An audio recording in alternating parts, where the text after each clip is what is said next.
Au XVIIe siècle, pour parler littérature, des femmes richement vêtues recevaient dans les salons de leurs hôtels particuliers. Au son de la viole de gambe, Diderot ou Montesquieu reprenaient 2 fois du dessert. Aujourd'hui, les salonnières, c'est plutôt ça. Est-ce que tu es en mesure de tenir une conversation sur Racine? Et les femmes sont de nouveau aux commandes. Alors les salons littéraires sont-ils en train de renaître sur les réseaux sociaux ?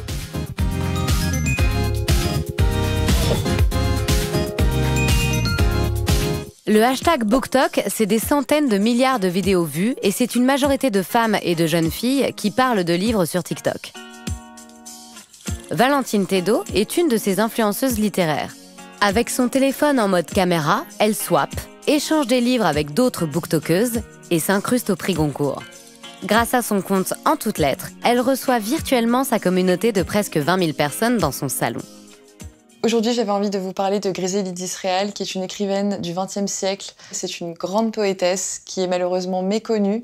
Je crée beaucoup de contenu autour de la mise en lumière d'écrivaines qui ne sont pas du tout étudiées à l'école, comme Renée Vivien, comme Griselide d'Israël, Anna de Noailles. Je pense qu'il y a une volonté aussi de montrer à d'autres jeunes filles qu'on peut prendre la parole sur des sujets qui paraissent sérieux et d'en faire quelque chose de plus léger sans pour autant enlever cette légitimité et cette profondeur.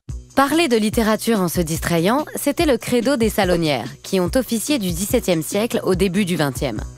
Il s'agissait d'abord d'aristocrates, puis également de bourgeoises, passionnées de littérature. Elles invitaient des auteurs dans des hôtels particuliers. Madame de Rambouillet, à Paris, lance la tendance dès 1608. Elle inspire d'autres femmes dans toute l'Europe, comme Anne-Amélie de Brunswick en Allemagne, chez qui on se pâme sur Goethe.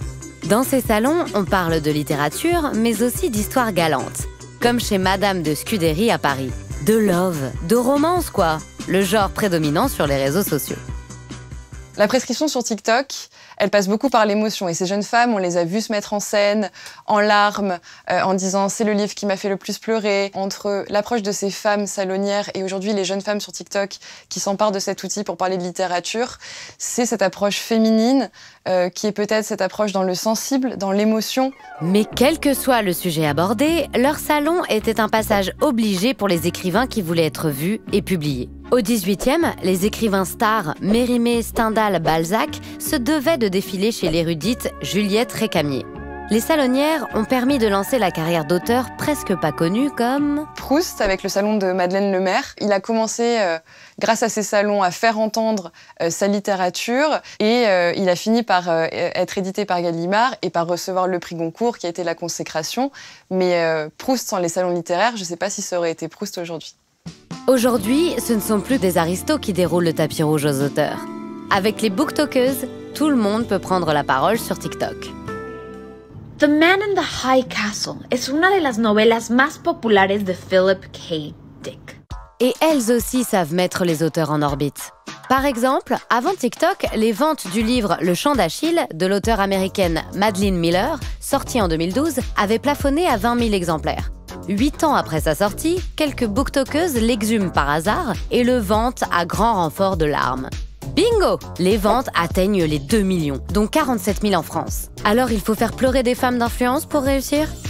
De plus en plus de librairies et de centres culturels ont des étals de livres qui sont vraiment affichés, vus sur TikTok. Même les libraires, donc des professionnels du métier, sont obligés de le prendre en compte parce qu'en fait, ça fait vendre aussi, tout simplement. TikTok s'autoproclame le plus grand book club de la planète. Pour capter l'attention, les booktokeuses fabriquent des aesthetics, des successions d'images sur l'univers d'un livre, des sketchs, des lip-syncs. Qu'est-ce que c'est que cette fantaisie ? Non seulement les nouvelles salonnières font vendre, mais elles offrent de la visibilité à de nouveaux sujets, sur les communautés qui parvenaient difficilement à être éditées. Par exemple, on parle de Black BookTok. On voit également des auteurs publier des moodboards de héros LGBT pour tester leurs futurs romans. Et oui, car sur BookTok, on est aussi dans l'écriture participative. On voit de plus en plus sur la plateforme des comptes dédiés à des conseils d'écriture, à des tutos. Et encore une fois, c'est hyper intéressant d'essayer de... Par exemple, un passionné de littérature va se dire « Pourquoi pas, moi, j'essaierai aussi d'écrire ?» Alors la prochaine grande écrivaine surgira-t-elle de l'algorithme ?